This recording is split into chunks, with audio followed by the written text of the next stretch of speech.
Olá para você que acompanha mais uma edição do Diário Esportivo TV aqui no YouTube. Estamos de volta para falar muito hoje de futebol, né? A gente falou no programa passado com o Iane, recebemos a grande Iane Marques aqui, falamos um pouquinho de esportes olímpicos. Hoje o assunto volta a ser futebol, porque temos coisas boas para falar, jogos e também coisas não tão agradáveis assim para falar do nosso futebol. Comigo aqui, meu amigo, meu parceiro, o seu Madruga, ou melhor, Kurt Cobain, ou melhor, não, Gustavo Luquezzi. Tudo bom, Guga? Tudo bom, Marquinhos? Camisa, viu? Que camisa. Que manto, rapaz. Seu Madruga tocando aqui no lugar. E o melhor é Unplugged in Village, né, rapaz? O acústico na vila. É sensacional. Seu Madruguinha aqui mandando ver na viola do Kurt Cobain. Prazer sempre estar aqui com vocês, né? Nossos queridos telespectadores, para falar muita coisa aqui. Iane foi massa, né? Tava revendo aquela entrevista com a Iane. Foi bem legal. O tema hoje é mais voltado ao futebol. Mas a gente vai tentar trazer sempre alguma personalidade, né, para falar de todos os esportes. Gustavo Luquezzi, torcedor do esporte, o coração do torcedor do esporte é igual ao coração de mãe? Sempre cabe espaço para mais um ídolo? Rapaz, eu não sei se é igual de mãe, mas é exigente, viu? Porque o esporte... Assim, é uma mãe exigente. É uma mãe exigente, é aquela em cima do cara. Porque se você for pensar, a carência de Náutico e Santa, pegando a comparação dos mais diretos aqui, é uma carência muito maior, né? O Pipico, como tem a velha lenda, o Pipico não tem título, né? Só tem título de eleitor e virou ídolo. O Náutico com o Jean Carlos passou uma boa temporada, virou ídolo. O Sport, o cara tem que fazer um pouco mais. O Diego não ganhou nada, ganhou um Pernambucano, né, de 2017, mas o Diego Souza, por exemplo, ele tem o maior título que eu acho que você pode conquistar, que é aquele 6º lugar na Série A. Vale muito mais para mim do que Pernambucano. O time ficou na Série A, né? A permanência na Série A para mim vale mais do que um estadual hoje em dia. Jogou muita bola, deu muita renda para o clube, porque era um time que atraía, com o bom futebol, atraía um bom público. E hoje em dia daria uma vaga, né, na pré-Libertadores ali. Não deu na época, claro, né? Mas o Diego atingiu um patamar de ídolo. Eu não sei até quando é arriscado trazer de volta o ídolo para ver se ele se queima ou não. Mas acho que o Diego já tem a história dele escrita no esporte. Acho que foi uma boa... Eu não traria, a gente já conversou isso até na rádio, né? Eu não traria por conta da questão física. Eu acho que o Diego não é do sobrepeso, tá? É porque o Diego vem de 2 lesões esse ano já. Jogou 11 jogos. Eu não acredito que o Diego não vá se lesionar. Acho que ele vai se lesionar. Esse ano não vai conseguir ajudar muito. E acho que não, o custo-benefício não valeria. Mas agora que trouxe, meu amigo, é ser feliz. O assunto... E queimar minha língua. O papo inicial a gente puxou para falar do Diego Souza porque impressionou, Guga, a recepção, né, no aeroporto na semana passada. Dá até que parabéns, né, aos nossos fotógrafos, tanto a Sandy quanto o Rafael, que... Sandy James, não é do Júnior não. Porque assim, foi sufoco, né, as imagens, para eles captarem lá as imagens e vídeos do Diego Souza no aeroporto, foi um sufoco, né, realmente foi esforço jornalístico, porque foi uma mobilização muito grande, né, da torcida do esporte, dessa vez de forma correta, né, porque houve o alarme falso naquele caso do Alan Ruiz, que chegou e acabou levando toda a festa, né, para ele, que era para o Diego Souza, por causa de uma foto que o Diego postou, que estava viajando, e foi aquela loucura toda. Loucura maior foi na chegada de fato do Diego Souza, uma recepção que, a meu ver, Guga, assim, bota mais peso na estabilidade do Diego Souza, né? Porque ele viu, né? Ele imaginava que essa idolatria dele permaneceu e permanece, né? Junto ao torcedor do esporte, mas que vai se cobrar em campo, né? O esporte tem uma Série B difícil aí pela frente no segundo turno e ele vai ter que ajudar mais, como você falou, com lesão ou sem lesão, vai ter que ajudar mais nessa sequência da Série B. Pois é, nós que trabalhamos muito em jornal, né, em redação, se tem uma coisa que eu não tenho saudade nenhuma é a recepção em aeroporto. Porque a gente sofria, meu amigo, o cara saía pingando de só. Eu já fui para uma recepção, eu não vou lembrar agora quem era, mas eu lembro que era do Náutico, não sei se foi Chiesa, enfim. E a torcida dizendo, ô imprensa, tá atrapalhando a gente aqui. Putz, quem acha que eu queria estar aqui na tua frente? É pra minha foto, o cara vai chegar por aí, pô. Pode ser. Infelizmente eu tenho que estar aqui. Mas... Hoje você continua, deixa eu contar 2 bastidores. Fica à vontade, aproveitar. Adoro histórias de bastidores. Um com Wagner Rosa. Lembra do Náutico? Lembra que o Náutico começou no Porto, né? Veio com ele em casa pro Náutico. Volante, né? E aí o Náutico com o PC Guzmão tirou o Corinthians na Copa do Brasil, lá em São Paulo. E aí foi aquela festa também no aeroporto, né? Recepção, o Náutico avançando, tirou o Corinthians. E aí o Wagner Rosa fez o gol e foi o destaque. E aí eu fui entrevistar o Wagner Rosa. Ele pensou que eu fosse o torcedor. Aí, não, quero não, vou não, me dar um autógrafo não. Nem vou. Na época. Nada de fotos e autógrafo. Não, vamos entregar não, que na época não tinha essa selfie não. Né? Na época, eu tinha esse, vou me entregar aqui. Eu tinha esse costume da selfie. Quem mandou você com a faixinha na cabeça também, pô? Caramba, Guga, eu olhei assim, não, pô. Aí, você também, o Wagner Rosa era muito tímido, né? Ele veio junto com ele, Carlos, do Porto pro Náutico. Mas era o herói, assim, perdeu a chance de aparecer mais, né? De ter destaque. E outra, essa questão de demora de aeroporto foi quando o Sport ganhou do Colo-Colo na Libertadores. 2009. 2-1 lá em Santiago. E sim, foi aquela recepção, né? Quando o Sport voltou. A fase era muito boa, né? Campeão da Copa do Brasil, Libertadores, estreia vencendo Colo-Colo em Santiago. E aí o voo atrasou. Estava previsto para 10 horas debaixo da noite. Atrasou 11, meia-noite, 1 da manhã. Chegou 2 da manhã, Guga. Nossa Senhora! E era sábado de carnaval, amigo. Que sábado, coisa deliciosa. Era uma sexta-feira, né? Assim, foi muito puxado, mas são experiências, de fato, de aeroporto. Que coisa deliciosa. E por isso que você fez tanta questão de agradecer os que trabalharam nessa cobertura do dia, porque você sabe como é, né? Quando você falou aí, eu não tenho o que dizer também. Pois é, rapaz. E o Diego sentiu logo esse carinho, obviamente. E acho que se ele pensou em algum momento, acho que ele nem pensou tanto. Mas assim, vou dar uma passeada, fazer aquela passagem pelo esporte mais relaxado, deu um ânimo a mais, dá uma injeção no cara de dizer, velho, olha a expectativa que a turma tá, eu vou diminuir um pouco o meu cerveja treine, dar uma reduzida na comida. Acho que o Diego sentiu bem essa pressão e acho que ele vai, se tiver parte clínica, não estou falando de físico não, tá? Porque por físico, o Diego gordinho é melhor do que Edinho, do que Labandeira, do que quem for ali, mesmo nível do Love com físico, e o Diego sem físico, para mim é o mesmo nível dos dois. Mas a parte clínica, Diego com o Nelson de joelho, de coxa, eu quero ver o Diego inteiro. Se ele não conseguir, infelizmente não vai render. Já que você falou aí de Love, Edinho, Labandeira, deixa eu fazer aqui um comercial Primeiro mostrar aqui a capa, né, de hoje, do nosso Diário de Pernambuco, que tem aqui destaque do esporte. E puxar a coluna. Faz feito da Atena, pô. Fecha aqui, câmera, não sei o quê. Wanderson, por favor. Tá aqui o Diego, né? Mostra a cara do safado na tela. O Diego aqui na matéria do esporte, a apresentação do Diego. Tem que segurar mais tempo, Marquinhos. O cara tá focando ainda, mano. Claro, foi mal, desculpa, Wanderson. Tá bom aqui, amigo? Beleza. E aqui outro close pra coluna. Quem fez essa edição? Diga. E fui eu, não fui? Foi você. Fui eu. Marcos Leandro, nosso pensando querido. que tinha sido eu ou você. O cara fez tanto que nem se lembra. E aí, Guga, aqui outro close aqui na coluna do Léo Medrado. Tira foto de Léo. Não devia não, Tira né? foto de Léo, pelo amor de Deus. Fazer aqui um comercial, porque tá muito bacana a coluna. Tá começando a baixar a audiência, eu tô vendo ali, ó. Ixi, Maria. Até me engajei aqui. Os nossos colunistas, né? Léo Medrado e Beto Lago, abraço pra Beto também. Porque ele falou, Guga, dessa questão de como o Diego vai se encaixar nesse time do esporte, né? Que se fala muito nisso, quando o Diego puder jogar. E muitas formações de talvez, junto com o Love, no 4-4-2, né? Depois da saída do Juba pode mudar. E o Léo, Guga, ele disse assim, ele propôs uma formação com 3 volantes, Ronaldo, Fábio Matheus e Fabinho, Sim. certo? E no caso esse né, que seria o Jorginho, e na frente Love e Diego Souza, um 4-3-1-2. O que você acha dessa formação e também como você encaixaria o Diego no esporte ou tiraria no banco? Qual é que você acha que vai acontecer? Eu não tinha nem pensado nessa ideia do Léo aí. Eu achei que poderia jogar com o Love mais aberto, né? E o Diego centralizado, porque eu acho que o Diego não vai sair da área. Vai sair, obviamente, na intermediária, ele meia-lua e tal. Diego, hoje em dia, ele tem um espaço muito mais limitado de campo pela parte física, né? Inclusive nossos amigos falando sobre Diego de meia. Diego não vai jogar de meia, não tem. Desista. Se Diego pega a bola de meia, ele não vai chegar no tempo para a área, não. Ele vai demorar muito tempo ali para chegar na área. Então essa ideia de Léo eu acho bem interessante porque nem abre demais o Love, nem deixa o Diego isolado demais. Love e Diego na dupla de ataque com o Jorginho fazendo esse aqui e os 3 volantes dando essa sustentação, principalmente para recomposição. Com o Diego em campo, a recomposição perde muito. A gente vai pegar, se for pegar Love, por exemplo, de referência, ele recompõe muito mais que o Diego. Agora, com o Diego não vai recompor. Então o Love vai ter que dar um gás a mais aí para recompor, junto com o Jorginho, que faz um perde-pressiona bem interessante.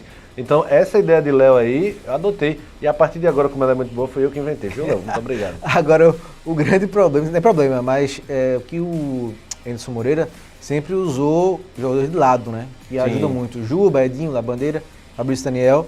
E aí, com essa formação, que achei também muito interessante, não tinha também ouvido falar, ele perde um pouco de força, né? Acho que o Fabinho e o Fábio Matheus, que devem fazer... força, ele deixa de fazer o que ele vinha fazendo. Porque assim, teoricamente, o Ronaldo ficaria com o primeiro volante, Fabinho e Fábio Matheus mais pelos lados, né? Pela esquerda e pela direita, e teriam que se desdobrar mais para cobrir essas laterais, né?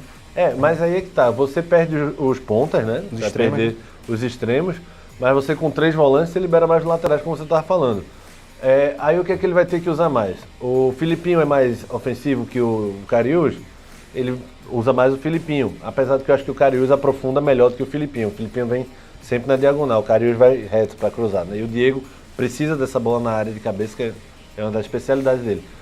O Everton é mais ofensivo que o Eduardo, então Everton. Porque você vai ter os 3 volantes aí, você tem 2 caras aí para pelo menos cobrir esses laterais. Então acho que essa parte é bem interessante por isso. Você com 3 volantes, você consegue liberar mais os laterais.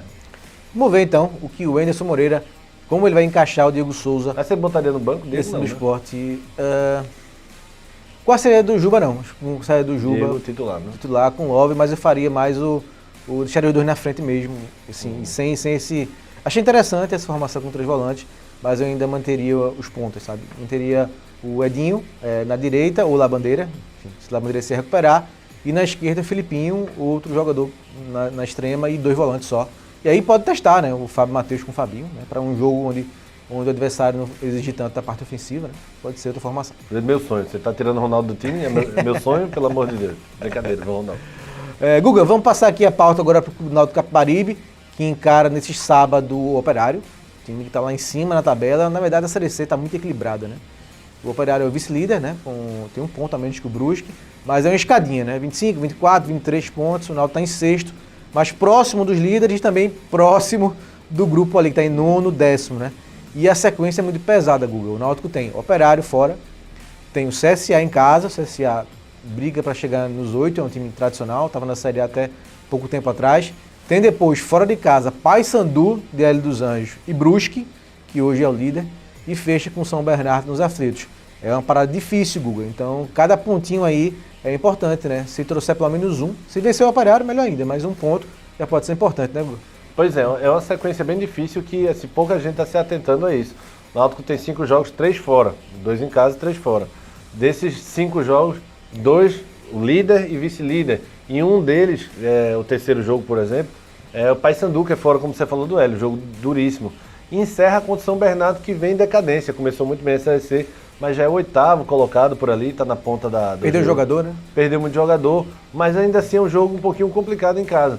Então, assim, o Náutico está com essa gordurinha de 3 pontos, mas tem uma sequência muito dura aí. Acho bem alarmante, sabe, Marquinhos, a situação do Náutico. Não exatamente pelo contexto atual, mas pelo contexto futuro dessa sequência que você falou. O Náutico vai ter que arrancar ponto fora, sim. Ano passado, a Aparecidense passou com 29, mas o 7º também tinha 29 e o 9º também tinha 29. Então, 29 não garante nada. Então, o Náutico, para fazer 29, precisa fazer 6 pontos, vencer 2 dos 5. Para ele ter uma gordura sem matar o torcedor do coração, ele vencendo 3, ele passa. Então, dos 5, ele tem que vencer 3. Então, quem é que o Náutico venceria desses 3? Claro, os 2 em casa, a gente tem que contabilizar como vitória, CSA e o São Bernardo, né? E 1 fora. E aí vai ter que ser Paysandu ou os 2 líderes. O que é que você sentiu do torcedor do Náutico em relação ao Riba? Ribamar, camisa 9, Riba. Chegando. O que é que você... Gostei da intimidade. O que é que você sentiu? Eu senti mais apoio em relação ao Ribamar. Ribamar jogou no Vasco, Botafogo, Atlético Paranaense, e está chegando aí para suprir nessa lacuna, já que o Jair se machucou, e o Jean ainda não emplacou, né? Rapaz, a gente que faz rádio, né, e assim... O Jean termina com M, acho que é o único Jean do mundo que eu vejo que termina com M. Aí fica parecendo um velho falando. Hoje era pesquisa. Pois é. Aí fica parecendo um velho na rádio falando para deixar claro o M. Aí fica a situação... Mas o Ribamar, assim, me chamou a atenção do Dalpozo não liberar o Danley, que está sendo menos utilizado que o Ribamar. Danley tem 9 jogos só, poucas aparições e nenhum gol. Mas liberou o Ribamar, que tem 2 gols na Série B, jogou 11 jogos, foi relacionado, pegou relação segunda-feira contra o Vitória, não entrou, mas pegou relação.